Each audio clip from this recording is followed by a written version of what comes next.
Today we're going to read from The Little Broomstick by Mary Stewart. Chapter 1. Poor Mary sat a-weeping. Even her name was plain. Mary Smith. Nothing could have been more depressing, she thought. To be plain, to be 10, and to be alone, staring out of her bedroom window on a gray autumn day, and to be called Mary Smith.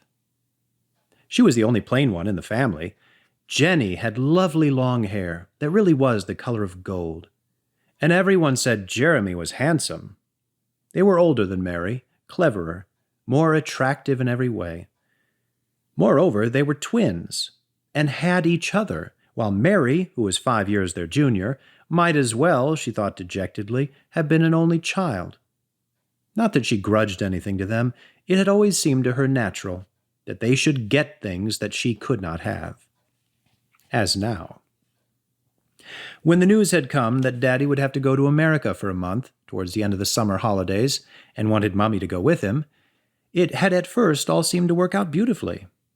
Jenny and Jeremy went off to stay with one of Jeremy's school friends, who had a farm in Yorkshire. And Mary was to go to Mummy's sister, Aunt Sue, who had 3 children, aged 11, 8, and 4, and who lived within an hour's car ride of the sea. But then, on the very day that Jenny and Jeremy had left, came the letter from Aunt Sue, saying that Uncle Gil and the 2 older children were down with flu, and that consequently Aunt Sue did not feel able to risk having Mary, quite apart from all the extra work she herself was having to do.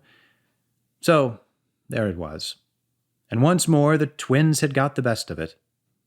Mary didn't grudge them the harvesting, the tractors, even the share they would have in the 2 elderly farm ponies, but she did think that at the very worst, she might have been allowed to go and catch the flu. At least she would have been having it in company. To Mary, sitting alone by the window on that gray autumn afternoon, flu seemed a very desirable thing indeed. She forgot about temperatures, aching bones, bed. She even forgot how tiresome Timothy, aged 4, could be, and indeed was most of the time. She only saw in her mind's eye the lovely time they would all have together, getting better, with books and games and plenty of talk and fun. She brooded over the picture for the 50th time, wished to goodness she had managed to get to Aunt Sue's and catch the flu before the letter came. That had sent her mother frantically to the telephone and resulted in Mary's being bundled off, rather apologetically, to stay with Great Aunt Charlotte in the quiet old house in the country. Nothing, thought Mary, nothing could ever happen here. If only it had been time to go to school. Even school would have been better than this. And she scowled out of the window at the garden where the falling leaves were rustling into a pattern on the lawn. Nothing could ever happen here? Well, something does happen, but if you want to find out what happens in The Little Broomstick, you're going to have to get the book yourself.